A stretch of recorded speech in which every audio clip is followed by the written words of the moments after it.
Hello friends, நீங்கள் பார்க்குறது TalksByAshok channel. இப்போ இருக்கிற ஜென்ரேஷனுக்கும் இதுக்கு முன்னாடி இருந்த ஜென்ரேஷனுக்கும் நிறைய வித்தியாசம் இருக்குதுன்றத நான் சொல்லி உங்களுக்கு தெரிய வேணாம். நம்ம ஹிஸ்ட்ரியை பார்த்தாலே உங்களுக்கு தெரியும். கடந்த காலத்தில் இருந்த மக்கள்லாம் ரொம்ப துணிச்சலான விஷயத்த கூட அசால்ட்டாக செஞ்சுட்டு போயிடுவாங்க. இன்னைக்கு நம்ம வீடியோவில் கடந்த காலத்தில் ரொம்பவே சாதாரணமாக இருந்த 10 பயங்கரமான விஷயங்களை பற்றி தான் பார்க்க போகிறோம்.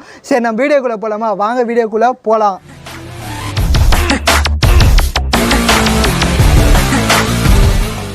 இப்போ இருக்கிற ஜென்ரேஷன் தான் கொக்கைனை ஒரு போதைப் பொருளாகவும் உடம்புக்கு தீங்கு தர பொருளாகவும் பார்க்குறோம்.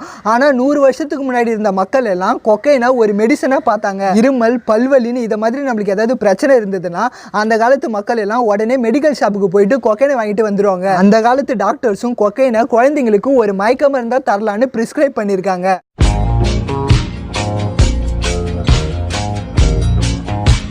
ஆனால் இப்போ இருக்கிற டாக்டர் யாராவது அவங்களோட பேஷண்ட்ஸ்க்கு கொக்கைனை ப்ரிஸ்கிரைப் பண்ணால் அவங்கள ஜெயிலில் தான் போடுவாங்க. 20th செஞ்சுரி ஆரம்பத்தில் அமெரிக்காவில் இருக்கிற மக்கள்லாம் அவங்களோட குழந்தைங்கள மெயில் மூலமாக அனுப்பலாம். பார்க்குறதுக்கு இந்த விஷயம் வடிவேல் கொரியர் காமெடி மாதிரி இருந்தாலும் இந்த விஷயம் அமெரிக்காவில் ஒரு சட்டப்பூர்வமான விஷயமா இருந்திருக்கு. வெறும் 15 சென்ட் செலவு பண்ணால் நம்ம குழந்தைங்கள ஒரு இடத்துல இருந்து இன்னொரு இடத்துக்கு கொண்டு போய் விட்டுருவாங்க. ஆனால் எனக்கு ஒரு டவுட்டுங்க, வழியில் குழந்தைங்களுக்கு பசி எடுத்து பால் கேட்டால் என்ன பண்ணுவாங்க?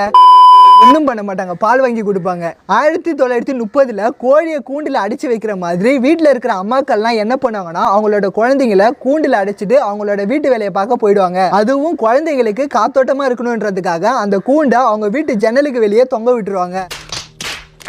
இந்த மெத்தடு பார்க்கவே ரொம்ப பயங்கரமாக இருந்தாலும் இந்த மெத்தடு தான் ரொம்ப சேஃப்னு சொல்லிட்டு அந்த காலத்து அமெரிக்கா அம்மாக்கள்லாம் ஃபாலோ பண்ணிட்டு இருந்திருக்காங்க. பறவைகளை நம்ம கூண்டில் அடைச்சாலே ரொம்ப கொடுமைன்னு சொல்லுவோம். அப்போ அந்த குழந்தைங்களோட நிலைமையை கொஞ்சம் யோசிச்சு பாருங்க. இப்போ இருக்கிற நம்ம மக்கள் தான் செல்ஃபோன்லேருந்து இவ்வளோ ரேடியேஷன் வருது, டவர்லேருந்து இவ்வளோ ரேடியேஷன் வருதுன்ட்டு ரேடியேஷனுக்கு அப்படி பயப்படுறோம். ஆனால் 1950 இருந்த மக்கள் எல்லாம் ரேடியேஷனை ஒரு சேஃப்டியான பொருளாக பார்த்துருக்காங்க. நம்ம ஊரில் திருவிழா வந்தால் சின்ன பசங்களாம் என்ன வாங்குவாங்க? ரிமோட் காரு, ரிமோட் ஏரோப்ளேன்னு வாங்குவாங்க.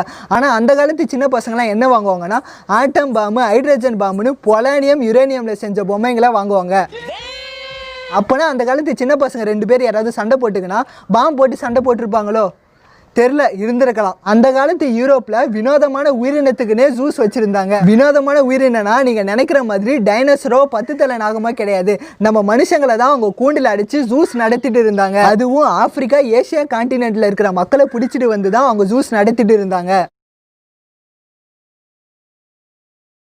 அட பாவீங்களா, ஆப்பிரிக்கா, ஏசியா கான்டினென்ட்ல இருக்கிறவங்களாம் உங்களுக்கு வினோதமான உயிரின மாதிரி தெரியுதா? ஹிஸ்ட்ரி எடுத்து பார்த்தீங்கன்னா அந்த காலத்து மென்டல் ஹாஸ்பிட்டல்ஸ்லாம் பேஷண்ட்டுக்கு ரொம்பவே மோசமான ட்ரீட்மெண்ட் கொடுத்துட்டு இருந்தாங்க. மென்டல் பேஷண்ட்ஸை பார்த்துக்கிறதுக்கு நம்ம கரெக்டாக காசு கட்டினதுக்கு அப்புறமும் அவங்களுக்கு ரொம்ப ரேராகவே சாப்பாடு தருவாங்க. இதை விட ஒரு மோசமான விஷயம் என்னன்னா, நம்ம இந்த மென்டல் ஹாஸ்பிட்டலுக்கு காசு கட்டிட்டு அங்கே இருக்கிற பேஷண்ட்ஸை அடிக்கலாம், குத்தலான்ட்டு அவங்கள நம்ம என்ன வேணாலும் பண்ணலாம். இந்த விஷயத்த மென்டல் ஹாஸ்பிட்டல் வச்சிருக்கவங்களாம் ஒரு சைட் பிஸ்னஸாக நடத்திட்டு வந்திருக்காங்க.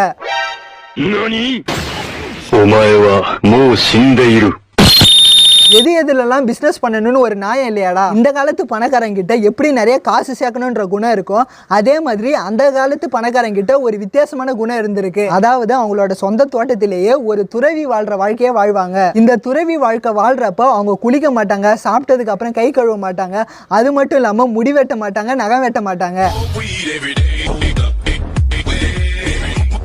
இந்த மாதிரி ஒரு விஷயம் இப்போ இருந்ததுன்னா எவனுமே பணக்காரனா ஆகணும்னு ஆசைப்பட மாட்டான். நம்ம ஜென்ரேஷன் மக்கள்லாம் வீட்டில் டிராஃபிஸ் கலெக்ட் பண்ணி வச்சுருந்தாங்க. ஆனால் அந்த காலத்து மக்கள்லாம் பாடி பார்ட்ஸை டிராஃபிஸ் மாதிரி கலெக்ட் பண்ணி வீட்டில் வச்சுருந்தாங்க. ஏதாவது ஒரு சோல்ஜர் சண்டையில் செத்து போயிட்டா அவரோட மண்டை ஓட்டை வீட்டுக்கு எடுத்துட்டு வந்துட்டு வீட்டுக்கு வரவங்க கிட்டலாம் அந்த மண்டை ஓட்டை காமிச்சு ரொம்ப பெருமைப்பட்டுப்பாங்களாம். மேய்க்கிறது எருமை, இதுல என்ன பெருமைன்னு சந்தன சொல்ற காமெடி தான் எனக்கு ஞாபகம் வருது. டிஸ்இன்ஃபெக்ஷன் பத்தி அந்த காலத்து டாக்டர்ஸ் யாருக்குமே எந்த ஐடியாவும் இல்லை. யாராவது உடம்பு சரியில்லைன்னு வந்தா அவங்க உடம்புல இருந்து பிளட்டை வெளியேற்றுறது, உடல் தடுமாற்றம் வந்தா நாக்க வெட்டுறது, எலக்ட்ரிக் ஷாக் கொடுக்கறதுன்ட்டு அந்த காலத்து டாக்டர்ஸ் எல்லாம் பேஷண்ட்டுக்கு ரொம்ப பயங்கரமா ட்ரீட்மெண்ட் கொடுத்தாங்க. இந்த மாதிரிலாம் இருந்தா நான் செத்து போனாலும் செத்து போனே தவிர டாக்டர் பக்கமே போக மாட்டேன்டா சாமி. இப்போ இருக்கிற நம்ம தான் ஸ்மோக் பண்ணக்கூடாது, smoking is injurious to health, புகைப்பிடித்தல் புற்றுநோயை உண்டாக்கணும்னு சொல்லிட்டு தெரிஞ்சுட்டு இருக்கோம். ஆனால் 70 வருஷத்துக்கு முன்னாடி அமெரிக்காவில் இருக்கிற டாக்டர்ஸ் எல்லாம் பிரெக்னன்ட் லேடிஸை மலச்சிக்கல்ல இருந்து ரெக்கவர் பண்ணுறதுக்காக ஸ்மோக் பண்ண சொல்லியிருக்காங்க. இந்த காலத்தில் கூட அமெரிக்காவில் இருக்கிற சில ஹாஸ்பிட்டல்ஸ்லாம் இன்னும் இந்த மெத்தடை ஃபாலோ பண்ணிட்டு இருக்காங்களாம். எனக்கு தெரிஞ்சு காலம் கடந்தும் இந்த விஷயத்தை தான் நம்ம இன்னும் ஃபாலோ பண்ணிட்டு இருக்கோம். இந்த வீடியோவில் நீங்கள் பார்த்த 10 விஷயத்தில் எந்த விஷயம் ரொம்ப பயங்கரமாக இருந்துச்சுன்றதை கீழே இருக்கிற கமெண்ட் பாக்ஸில் கமெண்ட் பண்ணுங்க. இந்த வீடியோ பிடிச்சிருந்தா லைக் பண்ணுங்க. இந்த வீடியோ உங்கள் ஃப்ரெண்ட்ஸுக்கு ஷேர் பண்ணணும்னு நினச்சிங்கன்னா கீழே ஷேர்னு ஆப்ஷன் இருக்கும். அது மூலமாக ஃபேஸ்புக்லேயே வாட்ஸ்அப்லேயே ஷேர் பண்ணுங்க. நான் பேசுகிற வீடியோ உங்களுக்கு ரொம்ப பிடிச்சிருந்தா கண்டிப்பாக சப்ஸ்கிரைப் பண்ணுங்க. மீண்டும் ஒரு வித்தியாசமான வீடியோவில் நான் சந்திக்கிறேன். Bye friends.